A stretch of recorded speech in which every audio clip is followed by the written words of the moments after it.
Until quite recently, sales training was based on folklore and theories which were substantially unchanged since the 1920s. No hard facts were available about what the successful seller actually does that's different from the average.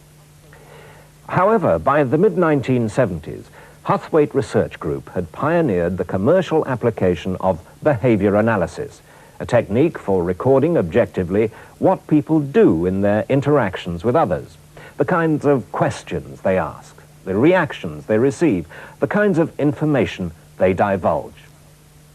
Huthwaite researchers observed 6,000 live sales calls in a series of studies, examining the relationship to success of over 100 such behaviors. They sought, through observation and computer analysis, the hard facts which had, to date, been unavailable. And what did they find? That successful sellers tend to behave in a very different manner to that of the foot-in-the-door caricature. They think and act long-term rather than short. They focus on customers and their needs, not on themselves and their products.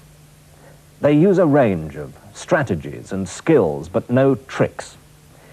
This video illustrates the core skills which underlie successful customer-centered selling, the spin skills. The wide range of application of spin has been demonstrated by its adoption by many of the world's largest and most successful companies. Analysis of a further 30,000 calls has shown that spin works equally well in banking, insurance, construction, medical and pharmaceutical, IT, consultancy, you name it. Is it ever possible to prove the impact of training on sales productivity? It's very hard, but such tough measurement tasks have been Huthwaite's business for nearly 20 years, and their rigorously controlled trials have revealed productivity differences of between 17 and 63% between trained and untrained groups. Perhaps most convincingly, one client, Motorola, appointed an external evaluation consultant to assess a spin implementation, and she reported 30% improvement in sales volume and 27.4% in sales value. Now, why is spin so effective? There are many reasons, but mainly because it focuses on the customer and helps them to examine their problems and needs. Customers of salespeople who use spin often view them as empathetic and helpful consultants rather than as sellers. Remember, spin is not some clever theory dreamt up in an ivory tower. It's a distillation of what successful salespeople are actually doing out there. So you are already using the skills to some extent yourselves. This video will help you recognize your strengths and understand how to overcome your weaknesses. It definitely won't double your sales overnight. Only you can develop your skills by careful planning and practice.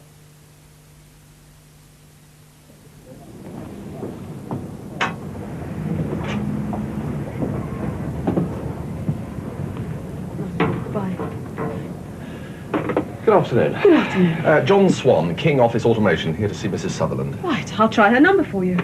Wish me luck. Yeah, up to the usual form. These phones. Pigeons will be faster. Take a seat for a moment. Oh, thanks very much. Do you get many problems with your telephone? All the time. It's getting worse, too. Good afternoon, HBK. Angela Sanderson speaking. How may I help you? Ah, Mr. Peters. Sorry, what humming? Oh, yes, I can hear it now you come to mention it. Let me put you through to Michael Smith.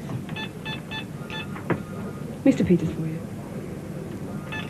Angela, can I use your phone a moment, please? Yeah, sure. Have you seen Man in the Moon yet? No. Angela, David Robb's been trying to get through to me for the past 2 hours. Oh. I'm off to meetings, so could you call him and apologise? Fine. I'll try to get him. 5:30. No way. No. Shall I meet you at the cinema? Let me try Mrs. Sutherland again for you. Well, you ready some crown? John Swanking to see you, Mrs. Sutherland. No, that's Swan. John Swan. It's Yeah. Oh, John Swan, King Office Automation Limited. I'm sorry, the writing's a bit close together. No, don't worry about it. It's been that sort of a day.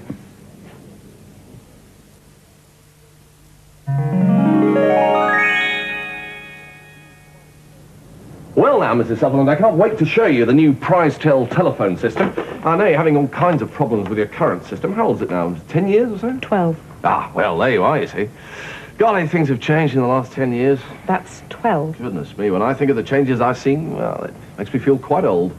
Yes, well, it comes to all of us sooner or later, doesn't it, Mr. Swan? Well, not you, Mrs. Sutherland. I didn't mean you. I just meant that, you know, in time we all... Well, speaking of time, Mr. Swan, it's been... Yeah, well, for instance, I know that the prize-tell telephone system is the very solution for HBK. I see very little wrong with our present system, Mr. Swan. It gives us hardly any trouble, and to be honest with you, we have many other things to spend our money on at the moment. You don't do vehicle leasing by any chance, do you? No, we don't, but the prize-tell... Pity. Because, you see, you can't run a company without any transport, can you? No, but we can increase your telesales capability. I think you'll find I know our business, Mr. Swan. Well, yes, of course you do. Yes, no, you're brilliant. Everyone knows that. No, it's just that I know our business too. And I know that prize-tell would be the perfect solution for HBK.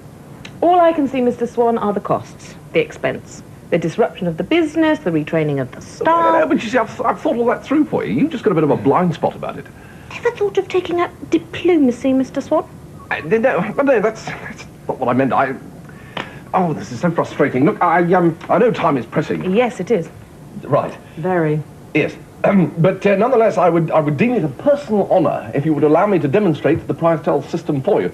I've been looking at your record in the industry, and frankly, phew. Well, I mean, phew, who wouldn't be impressed? Well, thank you. But, and I'm using a fairly substantial but here, I can see problems ahead for you. Oh, wow. And I didn't even cross your palm with silver, did I, dearie? No, well, honestly, I'm not being some sort of ranting clairvoyant. Good. We wouldn't want to clutter up the place with the likes of them, would we, Mr. Swan? Mr. Swan, I know our present system is far from ideal, but it does not yet warrant the kind of severe changes you're suggesting. The disruption would be disastrous. And as for retraining the staff, well, it just isn't cost-effective. Not this year, anyway. Perhaps in a couple of years' time when we've had our money's worth out of the old system. Oh, I do wish you could see this through my eyes, Mrs. Sutherland. I've prepared a document for you.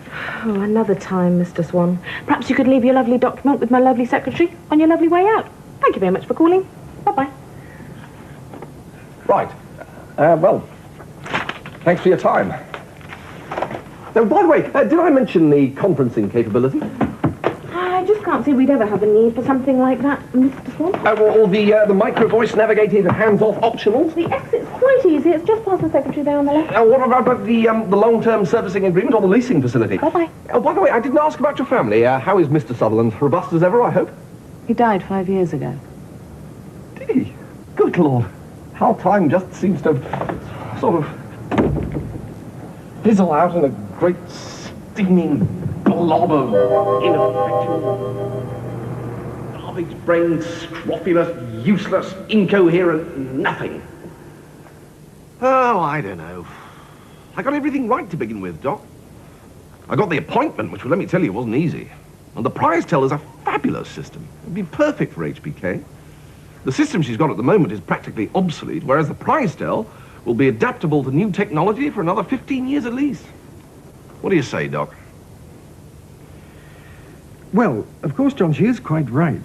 She does know her own business. Oh, I know. And the new system would cause some disruption. Yes, but the point is, that would be more than covered by an increase in sales and efficiency. Look, I've done a serious, in-depth study.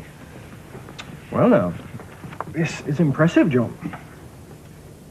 Look, John, would I be right in thinking that you would like me to help you increase your sales potential? Well, I'm already the best there is, Doc. I win bonus awards the way some people get acne. I guess sometimes I just get the wrong customer. Right. What makes you a good salesman, John? Well, I do my research. I turn up. I don't use any tricks or hidden agendas.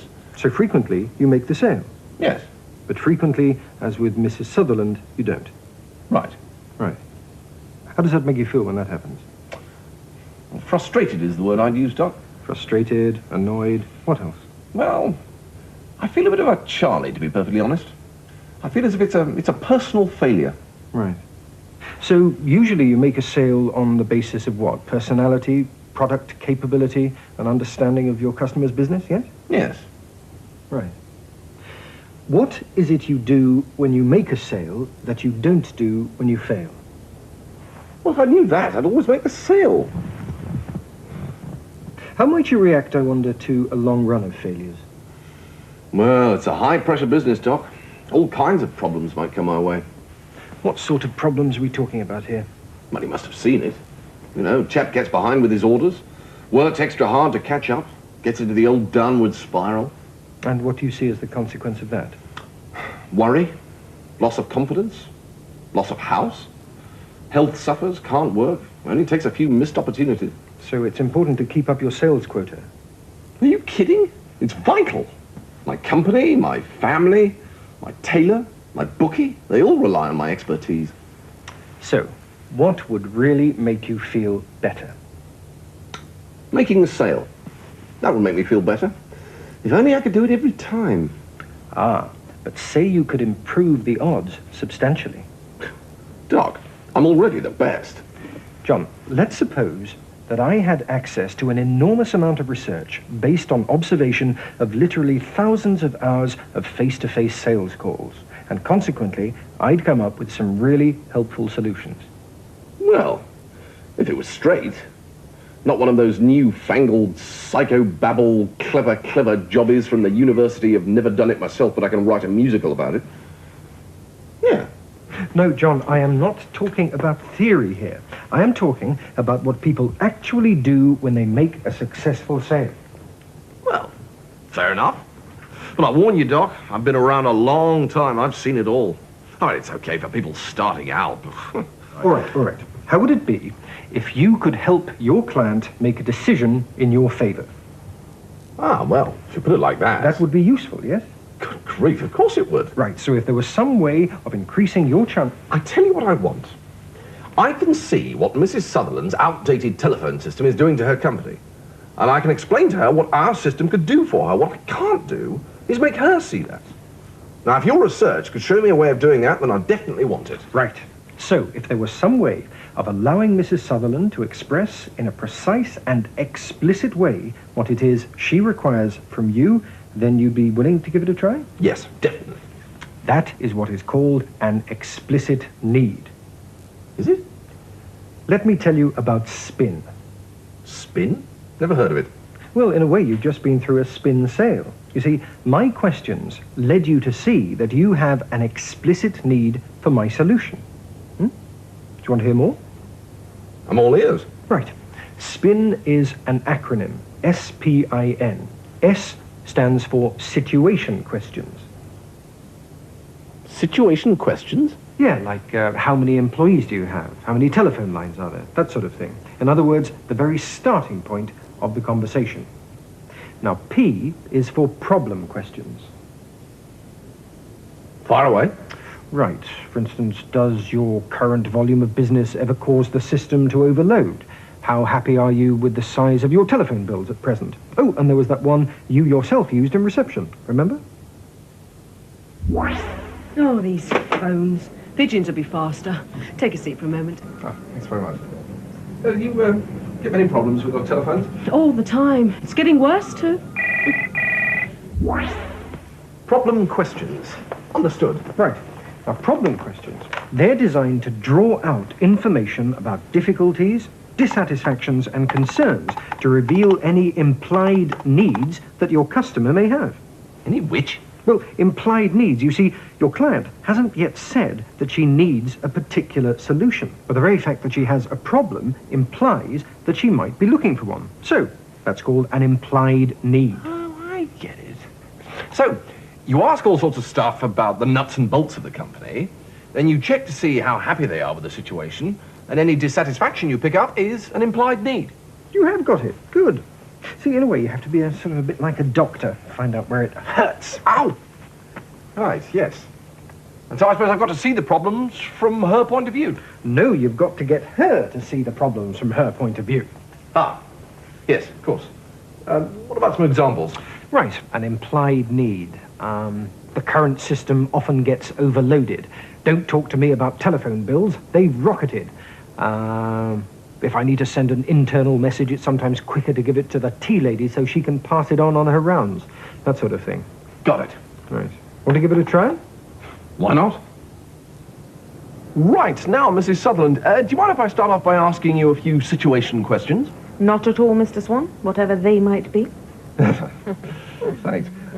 Well, first of all, how old is your present telephone system? About 12 years. Mm-hmm. And your business has expanded rapidly in the last few years. Yes. So, how many employees now? A couple of hundred? About 100 in sales, 250 in technical support. And how many of them regularly need to use the telephone? Difficult to say, really. All of our telesales staff, of course. And you're based in the southeast? Let's explore that question together, shall we, Mr. Swan? Are we or are we not actually sitting in our HQ now as we speak? Well, we are. Yes, we are. And goodness me, here we are in the southeast. Small world, isn't it, Mr. Swan? Right, so service engineers use portable computers and modem links to communicate direct with HQ mainframe to diagnose problems with client systems. Yes. Problem question. Right you are. Pardon? Nothing. No, I'm just thinking, Mrs. Sutherland. Does your present volume of business occasionally cause your system to overload? Nice little problem question there. Sometimes, yes. At last, an implied need. You will notice from our brochure that the PrizeTel system can supply you with an extra 750 lines. Not yet! Not yet! I'm sorry, Mr. Swan, but I think I've explained to you before, I really do not see the advantage to me of disruption and expense purely to put in a few extra lines. Well, it's basically a question...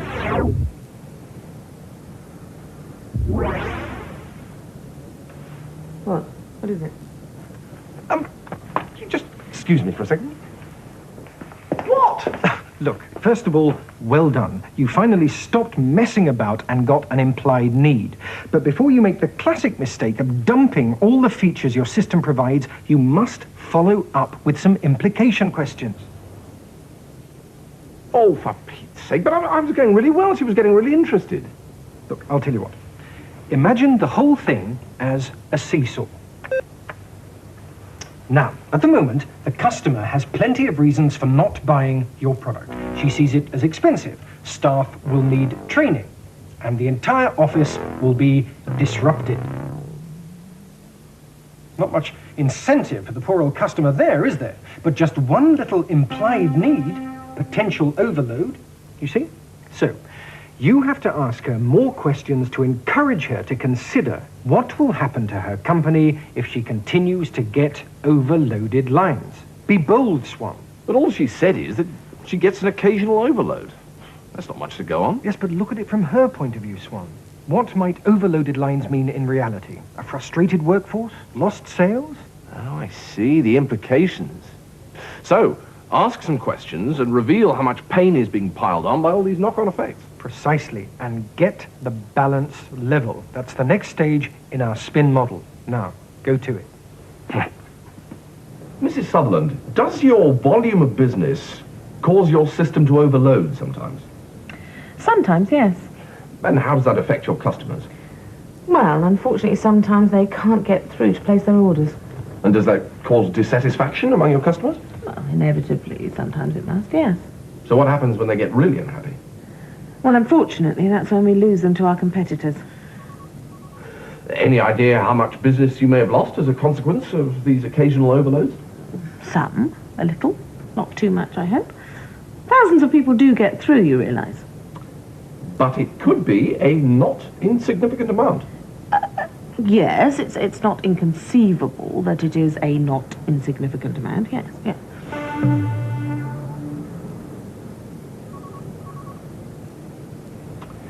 Would you say that as a result of an overload, your telesales people might be unable to get through to a potential client?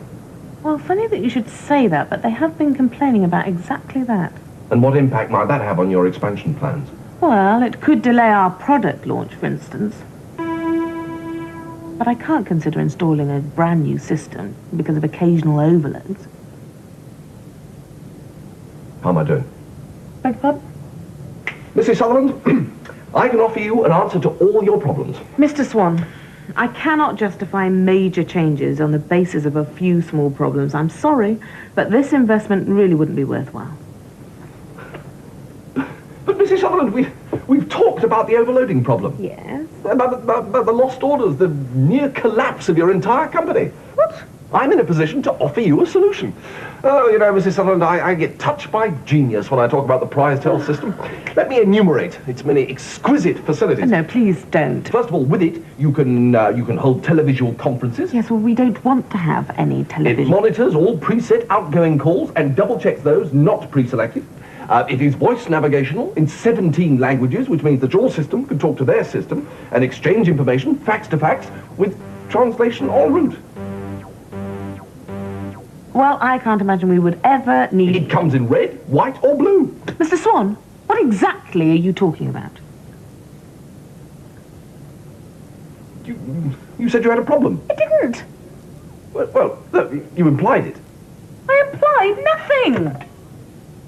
Yes, you did. Well, I mean, that's why I followed up with some implication questions. Listen, what? You were doing so well. So what did I do wrong that time? No, you were doing fine. You asked situation questions, problem questions, produced implied needs, and revealed a whole pile of pain by asking implication questions. Look at the seesaw. Overload.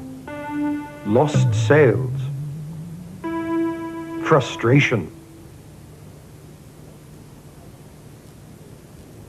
So, what should I have done next? More questions. You were doing well, but you have to be much braver and much more patient. No matter what you're selling, from cars to medical screening, you have to help your customers to realize for themselves that they do need what you have.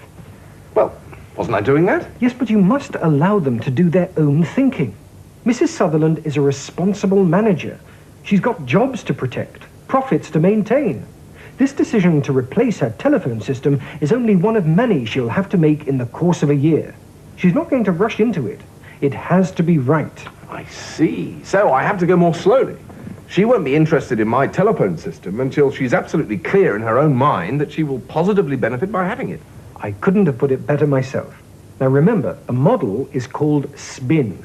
N is for need payoff questions. Questions which you ask once you've uncovered a lot of discomfort and your customer has built up a high level of dissatisfaction with her present situation. They help you to relieve the pain. Want a few examples? Yes, please. Right, need payoff questions might go something like this. Would it help your business to expand if line overload were to be relieved? What would you see as the main benefits of a system that had greater flexibility?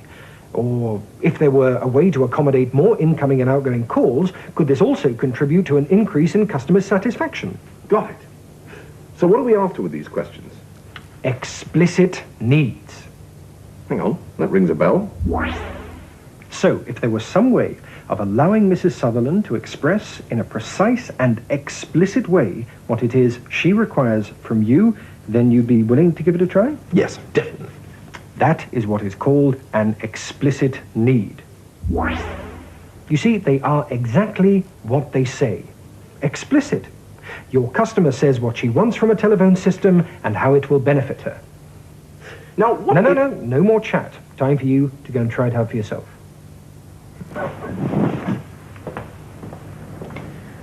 Well, it could delay the product launch. I can't consider installing an entire new system just for occasional overloads. So, can I just recap?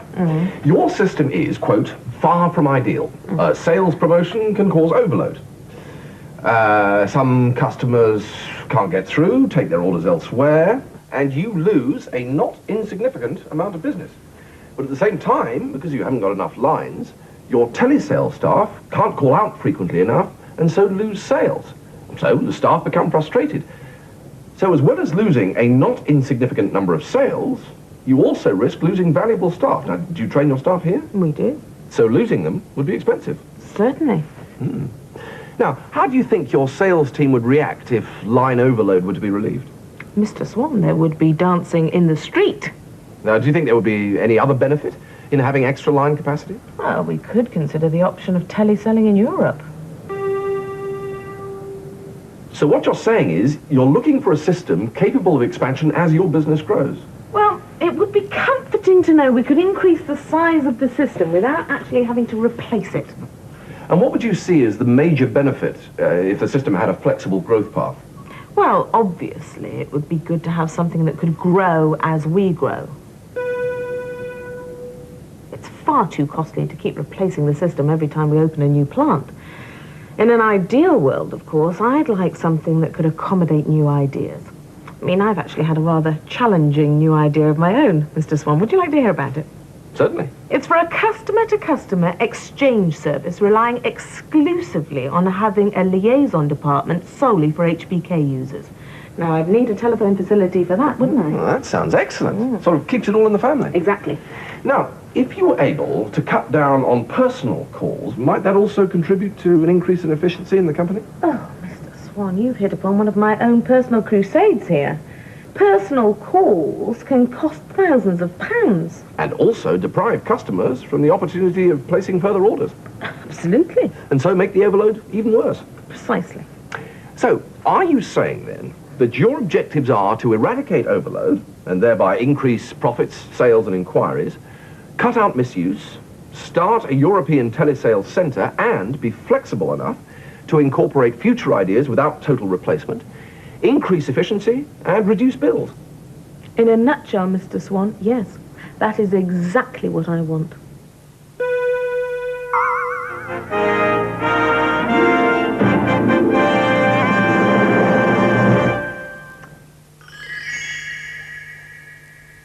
Let me tell you about PrizeTel. So you see, Doc, I feel much better about things now. Before, I used to just ask a few general questions and then try and tell them all about my product. Well, now my whole outlook on life has changed. Things are much less random than before. It's all in the questions one asks, you see, and when you ask them. So, how many employees now? A couple of hundred? About 100 in sales, 250 in technical support. Mrs. Sutherland, does your volume of business cause your system to overload sometimes? Sometimes, yes. Any idea how much business you may have lost as a consequence of these occasional overloads? Some. A little. Not too much, I hope. Thousands of people do get through, you realise. Now, how do you think your sales team would react if line overload were to be relieved? Mr. Swan, there would be dancing in the street.